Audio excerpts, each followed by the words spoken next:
Bonjour, bonjour et bienvenue sur ma chaîne Carnet de couture. Aujourd'hui, on se retrouve dans un format un peu particulier, tout simplement parce que je vais vous parler de mon organisation couture digitale, si on peut appeler ça comme ça. Alors, il existe plusieurs systèmes d'organisation différents, hein, chacun a la sienne, et c'est de toute façon, le but, c'est vraiment que ça convienne à chacune d'entre nous, donc on ne peut pas avoir la même. Mais moi, personnellement, j'ai choisi Trello, tout simplement parce que je l'utilisais bien avant de faire de la couture, et que c'est un système qui me convient en fait très bien.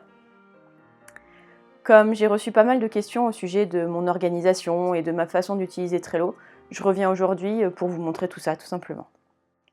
Alors cette vidéo sera composée de plusieurs parties. Vous pourrez trouver tous les timecodes dans la barre d'infos. Le but étant de vous montrer d'abord mes tableaux et globalement comment j'utilise Trello au quotidien, comment j'ai un rapide coup d'œil de ce que je veux voir. Et puis ensuite, on va rentrer en détail sur comment créer un compte Trello, comment arriver à ce type d'organisation, comment créer les cartes. Donc toutes les étapes seront bien détaillées en barre d'infos, ne vous inquiétez pas. Allez, on passe tout de suite dans mon téléphone. Allez, c'est parti, on va aller sur Trello. Alors Trello, c'est un outil de gestion de projet en ligne qui est dispo sous forme d'appli, soit pour téléphone, soit pour tablette, mais aussi directement sur ordinateur. Ici, on va utiliser la version application téléphone parce que c'est celle que j'utilise le plus au quotidien. Tout ce que j'utilise moi fait partie de la version gratuite. Il me semble qu'elle est limitée par rapport à la version payante, mais je suis jamais arrivée à la limite, alors pour l'instant, j'ai jamais eu besoin de passer à l'autre version. Je vous conseille bien sûr de commencer par la version gratuite parce que je pense que vraiment, elle est largement suffisante pour ce dont on a besoin. Donc Trello fonctionne suivant la méthode Kanban, une méthode japonaise d'organisation, c'est-à-dire avec des listes composées de cartes représentant chacune une tâche et qu'on peut déplacer suivant son état d'avancement. C'est un peu la version moderne des tableaux, vous savez les tableaux à post-it où on déplace le post-it en fonction de ce qui a été fait, de ce qui est urgent, de comment il a été fait, s'il est terminé, tout ça à la fin de la semaine. L'avantage du coup c'est qu'on le construit exactement comme on veut. Par exemple moi j'ai fait 2 tableaux différents, un pour mes patrons et un pour mes tissus. Ça y est, on est arrivé sur mon espace. Alors on va commencer avec mon tableau patron. Donc il suffit de cliquer sur patron et on arrive sur mon tableau. Sur téléphone, on peut utiliser la loupe pour zoomer ou dézoomer en fonction de ce qu'on préfère voir. Moi j'aime bien la vue large pour avoir une vue un peu plus d'ensemble en fait. Là, vous pouvez voir que j'ai fait des listes en fonction de la catégorie du patron. Donc je les ai rangées par t-shirt et débardeur, blouse et chemise, sweat et pull, short et pantalon, jupe, robe, combinaison, manteau et veste, sport, lingerie, homme, enfant, autres, accessoires et une catégorie de transition arrangée. Mais bien sûr, ces catégories, c'est moi qui les ai choisies, vous pouvez faire exactement celles que vous voulez, celles qui vous conviennent et que vous utilisez le plus souvent. Dans chaque catégorie, qu'on appelle ici liste, on retrouve donc des cartes, et moi j'ai fait une carte pour chaque patron. Donc dans ma catégorie ou dans ma liste jupe, on retrouve tous les patrons de jupe que je peux avoir. Et d'un coup d'œil, je peux voir quel modèle j'ai envie de faire à ce moment-là. Là où ça devient vraiment intéressant, c'est pour remplir les cartes et donc les informations sur chaque patron. Il y a plusieurs façons de faire et c'est encore une fois super libre, c'est vraiment ce qui vous arrange le plus. Moi, je fais en fonction des patrons et de ce qui est le plus pratique pour moi à ce moment-là. Si on prend par exemple la jupe arbanaise de Vestiaire Éponyme, j'ai simplement ajouté le lien du site internet. Il me suffit de cliquer directement et j'arrive sur le site de Vestiaire Éponyme où je peux retrouver toutes les informations nécessaires. Le niveau de difficulté ou la liste de courses, comme ils appellent ça ici. On a aussi une partie checklist qui me permet de savoir où j'en suis. Donc pour les patrons, j'ai décidé de mettre les étapes imprimées, mises en page, c'est-à-dire si c'est mis dans une enveloppe avec la page de présentation et tout, décalqué et cousu, cahier de couture, pour voir si toutes les infos sont bien tracées. On pourrait aussi imaginer revenir noter toutes les informations après la couture et se passer complètement de carnet de couture. Bon, moi j'aime bien écrire encore, alors j'ai les deux, mais à voir avec le temps. L'avantage du carnet de couture, c'est quand même qu'on peut mettre un petit échantillon de tissu et avoir ce toucher qu'on n'aura jamais avec le virtuel. Mais bon, à voir en fonction, encore une fois, des besoins de chacun. Une autre chose que je réfléchis à ajouter à mon Trello, c'est un espèce d'indice sur mon organisation physique. Comme je range tous mes patrons dans des enveloppes puis dans des dossiers, je pense que ça pourrait être pas mal si je pouvais, je sais pas, numéroter les dossiers et écrire dans le Trello dans quel numéro de dossier se trouve le patron. Ça me permettrait quand même de le chercher un peu plus facilement maintenant que j'ai des dossiers un peu mixtes. Si on revient sur Trello, on peut voir que moi je présente mes patrons PDF par le schéma technique, mais j'ajoute aussi une photo de ceux que j'ai par exemple dans les magazines. Donc ça me permet vraiment d'avoir l'étendue de ma patron tech, que ce soit les patrons PDF, les patrons pochettes et les patrons magazines que j'ai répertoriés ici. Et puis surtout, par exemple pour les patrons magazines, comme il y a les infos aussi directement dedans, j'ai pas besoin de retourner chercher le magazine pour savoir ce que je dois acheter pour tel ou tel patron. Si on ouvre une autre carte, par exemple la jupe novembre d'Atelier Scamit, que d'ailleurs j'ai appelé blouse, bon, on changera ça plus tard, on voit que cette fois j'ai noté beaucoup plus d'informations dans la partie notes. Ici, j'ai mis les indications pour le tissu, donc là, poids moyen lourd, lainage ou jacquard, présentant une petite élasticité. J'ai aussi ajouté les captures d'écran du PDF dans la partie pièces jointes. Ça m'a permis de ne pas avoir à tout recopier à la main. Il suffit alors de cliquer sur l'image pour que le tableau de fourniture s'affiche en grand. Donc un lien, écrire, prendre une capture d'écran, c'est vraiment au choix. Je trouve que le lien est bien plus rapide, mais j'utilise souvent l'application hors ligne quand je suis à l'étranger, alors j'aime bien ajouter le plus d'informations possible à la main, sans que ça prenne non plus trop de temps. Donc j'essaye de trouver un juste milieu entre le lien et l'écriture, tout simplement. La capture d'écran, ça peut être pas mal pour ça, même si ça force à descendre et à cliquer, c'est plus difficile à comparer à mon sens, mais encore une fois, c'est une question de logique. Sous chaque carte, il y a un historique de ce qui a été fait. Donc comme je suis la seule à utiliser Trello, c'est pas très utile, mais l'idée du Kanban, c'est quand même que ce soit partagé entre plusieurs utilisateurs. Donc dans ce sens-là, c'est plus logique. Alors voilà pour la partie patron. Si on passe à la partie tissu, on est globalement sur le même fonctionnement. Des listes représentant les matières, par exemple j'ai classé les cotons, donc popeline, double gaze, velours, mais aussi les lins, les jerseys, les scuba, les viscoses, les lainages, bref, tout ce dont on peut avoir besoin, toutes les catégories que vous voulez. J'ai aussi ajouté à la fin une catégorie mini-chute, où je viens placer les tissus dont il me reste en fait pas assez pour faire un vrai projet vêtement, mais que je pourrais utiliser soit pour un petit accessoire, soit pour faire une poche, soit pour faire un détail sur un t-shirt par exemple. Et pareil, ça me permet de voir rapidement ce que je peux associer, ce qui va bien ensemble et combien il m'en reste, sans avoir à ouvrir tous mes placards. On n'oublie pas bien sûr de finir sur une catégorie à trier qui pour moi est super pratique. Je vous montre comment je l'utilise un peu plus tard. Si on revient sur ce velours côtelé vert amande, d'ailleurs je vais vous le présenter dans mon prochain haul, il suffit de cliquer sur la carte et on retrouve toutes les informations que j'ai sur ce tissu. C'est simplement un copier-coller de ce qu'indiquait le site. En général, j'aime bien noter la hauteur de l'aise, le poids quand on l'a, la compo, le prix où je l'ai acheté, et bien sûr, information capitale, la longueur disponible que je viens modifier en fonction des étapes de vie de mon tissu et de mes différentes étapes de couture. On voit aussi que je lui ai mis une étiquette violette qui dit que c'est un très grand coupon. Pour moi, c'est supérieur à 3 mètres, mais encore une fois, c'est au choix. Quand on descend, on retrouve aussi la photo du tissu et l'historique. Et là, on voit que j'ai ajouté une carte Trello. Alors c'est dommage parce qu'on ne voit pas l'aperçu directement, mais on peut quand même cliquer sur cette carte et ça nous emmène direct sur le patron que j'ai associé à ce tissu. Ici, c'est la baroudeuse de Française une fois. On a donc directement toutes les informations nécessaires associées au patron en un clic, reliées avec le tissu. Si on revient sur le tableau tissu, on voit d'ailleurs sans ouvrir la carte qu'on a déjà beaucoup d'informations rapides. On retrouve l'étiquette violette, qui pour moi signifie que c'est un grand coupon. On retrouve aussi le trombone qui indique combien on a associé de photos, c'est peut-être un petit peu moins important. Mais on retrouve surtout le symbole du Trello, qui indique qu'une ou plusieurs cartes ont été associées. Et donc moi je sais que ce tissu est déjà réservé dans un sens pour un patron et que je ne peux pas vraiment l'utiliser pour un autre projet. En tout cas, qu'il a déjà choisi entre guillemets son partenaire de projet. Ça me permet aussi de me souvenir que ce tissu-là, je l'ai acheté spécialement pour un projet et dans le métrage pile poil nécessaire pour le réaliser, donc ça vaut pas la peine de l'utiliser pour un autre projet. Et puis en général, quand j'achète un tissu, je mets tout de suite pour quel patron je l'ai acheté, parce que sinon, une fois que je reçois ma commande, j'ai plein d'idées avec le tissu, mais j'en fais aucune et je me souviens plus du tout de pourquoi. Et en plus, j'ai pas forcément le bon métrage pour toutes les idées qui me viennent. Donc là, c'est vraiment une façon d'organiser au quotidien et même d'organiser mes futurs projets couture en fait. Donc en un coup d'œil, avec le nom et la photo et ces petites infos, on a déjà une super bonne idée de ce qu'on a sans avoir besoin de rentrer dans les détails à chaque fois de chaque carte, de chaque tissu, de chaque projet. Ce que j'aime bien faire aussi, c'est pouvoir aller sur la loupe, donc la petite loupe en bas. On peut aller dans parcourir et taper ce que je cherche. Ça aide quand on commence à avoir un sacré nombre de patrons, de tissus. Là, si je reprends l'exemple de la baroudeuse par exemple, je n'ai qu'à écrire dans la barre de recherche baroudeuse et le patron, mais aussi le tissu qui est associé apparaissent. Je sais donc encore une fois d'un coup d'œil ce dont j'ai besoin pour réaliser ce vêtement. Donc là, j'ai vraiment besoin de ce velours côtelé et du patron baroudeuse, tout apparaît direct. Alors voilà pour mon utilisation de Trello. Je trouve ça vraiment super pratique et je sais pas trop comment je pourrais m'en passer maintenant au quotidien. Je sais qu'il y a d'autres outils qui se développent au fur et à mesure, mais je pense que ça me demanderait un temps fou en fait de basculer tout ça vers autre chose. Et comme ça me convient très bien, je pense que je suis pas vraiment prête à le faire. Après, il y a plusieurs projets qui me tentent bien, mais franchement, je manque de temps et comme ça me va très bien. Donc je pense que pour débuter, ça peut être une très bonne possibilité. Bon alors, comment on en arrive à tout ça ? À créer toutes ces cartes, à créer toutes ces catégories. Bon, je vais pas vous mentir, hein, franchement, si vous partez de rien, ça peut prendre pas mal de temps. Moi, je l'ai fait depuis le presque tout début en couture, et à part quelques tissus reçus dans ma toute première box mystère, dont j'ai aucune idée de ce que c'est, je suis complètement à jour de mes différents stocks, que ce soit tissus ou patrons. En plus, j'y reviens très souvent pour mettre à jour les informations, donc globalement, je suis à jour. Et même si ça prend pas mal de temps, je pense que ça vaut vraiment la peine d'avoir un outil d'organisation quotidienne.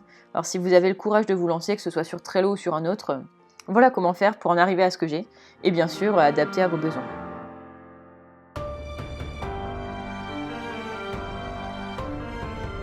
La première étape, forcément, créer un compte Trello.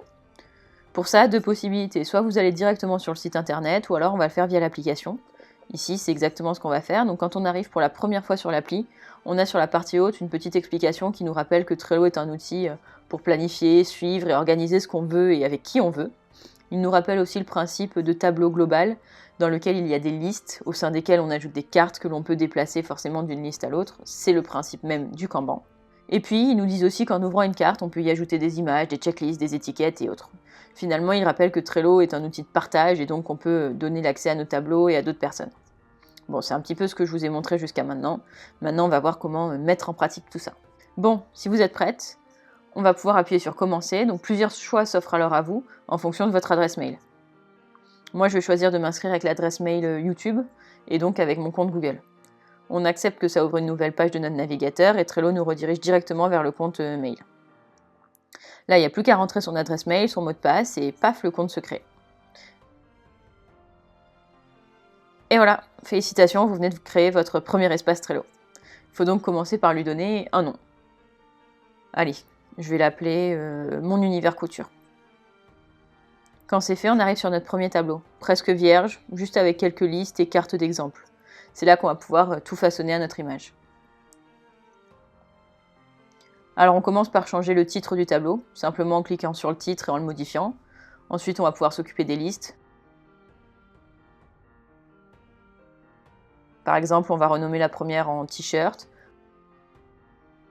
en ajouter une à la fin qui va s'appeler pantalon. On va s'arrêter là pour l'exemple, mais vous aurez compris qu'on peut ajouter autant de listes qu'on le souhaite, tout simplement en les écrivant l'une après l'autre. Bon, par contre, ce fond vert, ça commence vraiment à me piquer les yeux, alors on va changer ça tout de suite. Donc pour ça, il suffit de cliquer sur les trois petits points en haut à droite, on arrive à toutes les informations du tableau. C'est ici par exemple qu'on peut inviter quelqu'un à travailler sur le même tableau, on peut aussi le dupliquer ou l'ajouter en favori. On retrouve aussi tout l'historique comme au sein de chaque carte en fait. Si encore une fois on clique sur les trois petits points en haut à droite, on arrive aux paramètres du tableau, et c'est là qu'on peut le renommer, par exemple, choisir de ne pas afficher l'image de couverture de chaque carte, ça je vois pas trop l'intérêt dans notre cas, ou gérer la visibilité et le droit d'écrire d'autres personnes. À défaut, notre tableau est privé. C'est aussi là qu'on va pouvoir choisir de l'archiver, voire même de le supprimer si on n'en a plus besoin. Mais pour l'instant, on va surtout cliquer sur le fond d'écran. Là, il y a deux choix qui s'offrent à nous, soit couleur, soit image. On va plutôt prendre une image et choisir, allez, celle-ci au hasard, elle me plaît bien.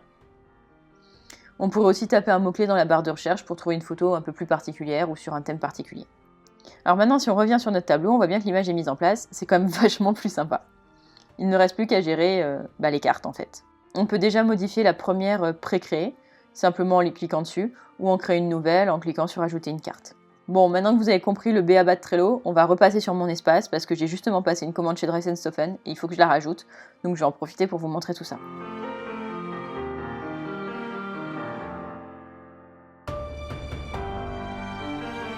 En général, je rajoute les cartes au moment de la commande. Ça me permet d'avoir encore tous les produits en ligne et donc toutes les infos encore disponibles. Et je reviens dans un deuxième temps quand j'ai reçu ma commande pour ajouter le métrage et ranger la carte au bon endroit, tout simplement. C'est là que j'utilise beaucoup la colonne à trier pour avoir en fait une espèce de stock stand-by de tissu qui a été commandé mais qui n'est pas encore arrivé chez moi. Alors pour bien m'organiser, ce que je fais, c'est que j'ouvre en parallèle sur mon téléphone une page avec le site Dreisenstoffen. Je vais dans mes favoris où j'ai gardé tous les tissus de ma commande et je peux donc cliquer sur le tissu ajouté. Donc là par exemple on va prendre celui-là, je clique dessus, il y a sa page qui s'ouvre. Et je commence par faire une capture d'écran avec mon téléphone. Je la recadre en direct et je l'enregistre.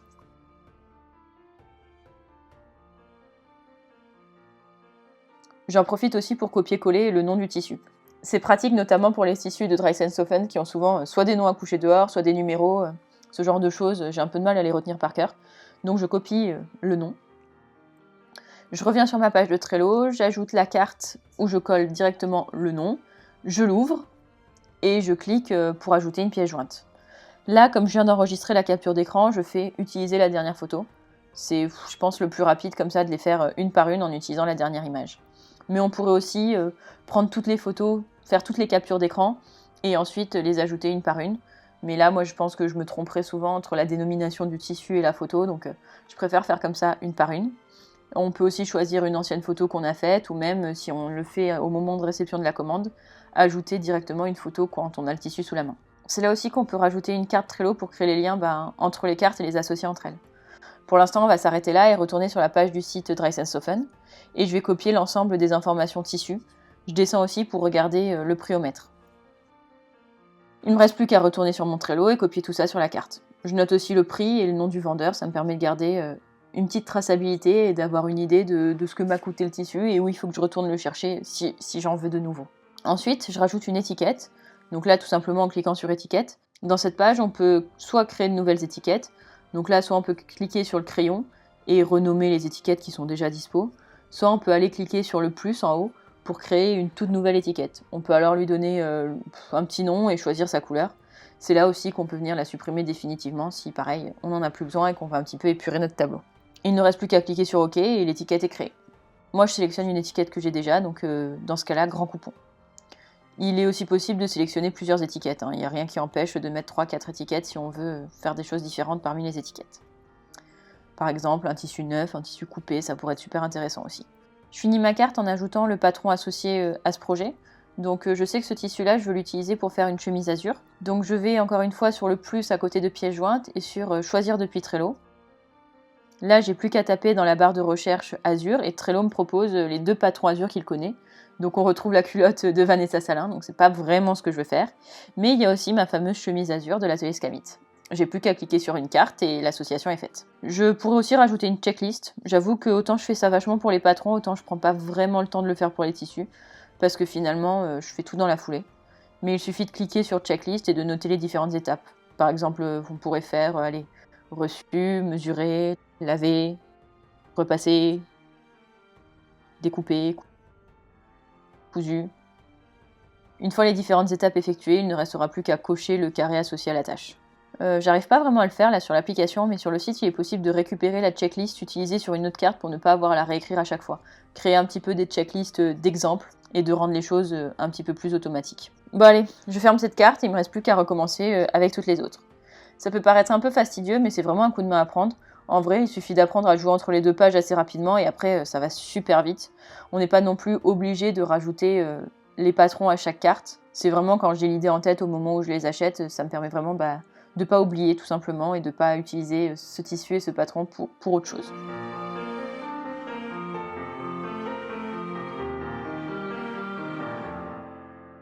Après, moi, ce que je fais en termes d'organisation, c'est que quand je reçois mon tissu, je reviens sur la carte. Donc je viens par exemple de recevoir là, le fameux velours vert amande que je veux utiliser pour la baroudeuse. Je l'ai mesuré ce matin et là il est au lavage. Mais du coup, je retourne dans le tableau, je retourne dans les à trier, regarder tous les tissus que j'ai pas encore reçus, traités.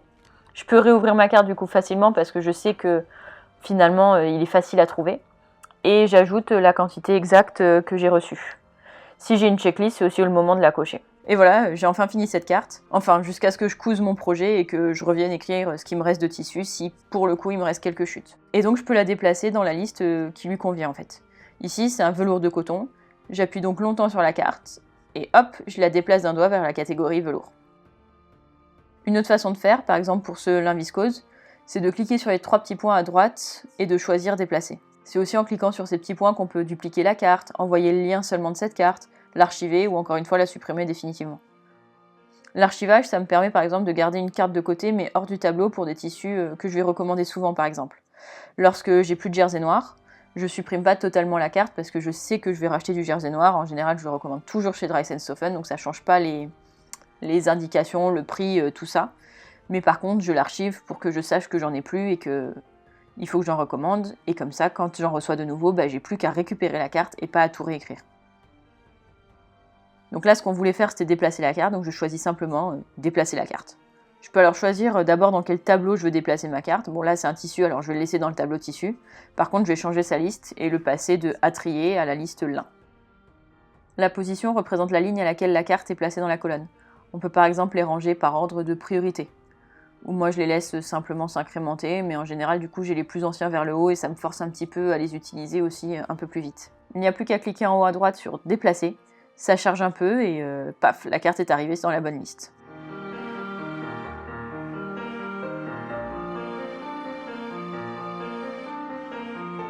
La dernière chose que je voulais vous montrer, c'est si vous voulez créer un nouveau tableau. En fait, c'est encore une fois super simple. Il suffit de sortir du tableau actuel avec la petite croix à gauche, puis de cliquer sur le petit plus. On peut alors créer soit une nouvelle carte, soit un nouveau tableau. Bon, la carte, franchement, venir la créer par là, je vois pas trop l'intérêt. Mais bon, pour le nouveau tableau, c'est là que c'est utile. Il suffit alors de le nommer et d'appuyer sur créer. Après, il n'y a plus qu'à changer le fond. Donc là, je vais chercher une petite photo un peu sympa. Donc je vais taper allez, shopping dans la barre de recherche. Et je vais sélectionner une photo chouette. Allez, on va prendre celle-là. Et il n'y a plus qu'à recommencer à créer des listes et des cartes. Et voilà, je pense que cette fois on a fait le tour de la plupart des fonctionnalités de Trello. Bon, forcément il doit y en avoir d'autres, hein, mais là ça fait déjà un bon début et avec tout ça, ça permet vraiment de faire une petite organisation super sympa.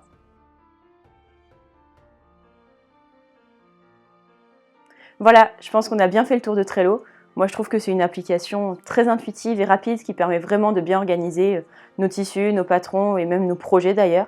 C'est vraiment à chacun de voir comment il a envie d'organiser tout ça. Si j'avais le courage, je ferais même un tableau avec toute la mercerie que je peux avoir. Mais j'avoue que j'ai vraiment la flemme et que je réfléchis à une organisation plus physique pour cette partie-là. On va voir comment ça se goupille. Mais ce que j'aime particulièrement, c'est qu'on peut vraiment l'utiliser sur plein de supports différents et que tout est interconnecté. Typiquement, je crée plutôt ce qui concerne les patrons sur mon ordinateur où je trouve ça beaucoup plus facile et ce qui concerne les tissus sur mon téléphone. Plus, il suffit juste de prendre une photo justement avec son téléphone, le tissu on l'a sous la main pour créer une nouvelle carte tissu par exemple et c'est super rapide. Et puis une fois en boutique, je sais exactement de quoi j'ai besoin pour tel ou tel projet juste en ouvrant mon application. Et pour moi, c'est d'une simplicité et d'un gain de temps énorme. Pour l'instant, encore une fois, ça me convient très bien. Voilà les filles, j'espère que cette vidéo vous aura plu, qu'elle vous aura donné quelques idées d'organisation. Et si vous avez des questions ou des doutes concernant Trello, n'hésitez pas à m'écrire ça en commentaire. Je ferai de mon mieux pour vous aider, pour vous répondre. Mais je pense que le mieux, c'est toujours de se lancer et vous verrez. En fait, c'est juste un coup de main à prendre, c'est super facile à utiliser, donc je me fais pas de soucis pour vous. Bon allez, je vous laisse. Bonne journée et à bientôt les filles. Bye!